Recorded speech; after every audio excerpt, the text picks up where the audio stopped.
কাবা ঘরের একজন কালো ইমাম আছে, নাম ইমাম আল কালবানি। উনি লন্ডনে একটা ইন্টারভিউতে বলেছেন, আমার মায়ের বদ্দুয়া আমাকে কাবা ঘরের ইমাম বানিয়েছে।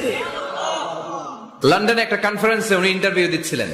ওনাকে বলা হলো, কাবার সব ইমাম সাদা ইমাম, আপনি কালো মানুষ, কেমনি ইমাম হইলেন? উনি বললেন, আমার মায়ের বদ্দুয়া আজকে আমাকে কাবা ঘরের ইমাম বানিয়েছে। উনি বললেন, আমি ছোট্টবেলা অনেক বদের হাড্ডি ছিলাম, আমার মতো দুষ্ট আমার এলাকায় কোনো ছেলে ছিল না। মানুষের গালাগালি, মারামারি, দুষ্টামি, ভাঙচুর, চেঁচামেচি, চিৎকার, বিশৃঙ্খলা আমার মতো কেউ বেশি করতে পারতো না।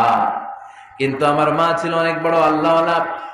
আমার মা জানতেন আল্লাহর কাছে দোয়া করার কত বড় পাওয়া। আমার মা যখন আমার উপর রেগে যেতেন, আমার মা জানতেন রাগের মাথায় বদদোয়া দিলে বদদোয়া কবুল হয়ে যাবে। এজন্য যখনই আমি বেশি দুষ্টামি শুরু করে দিতাম, আমার মা রেগে আমারে বদদোয়া দিয়ে বলতেন, আল্লাহ তোরে হেদায়েত দেখ, আল্লাহ তোরে কাবা ঘরের ইমাম বানায়া দে।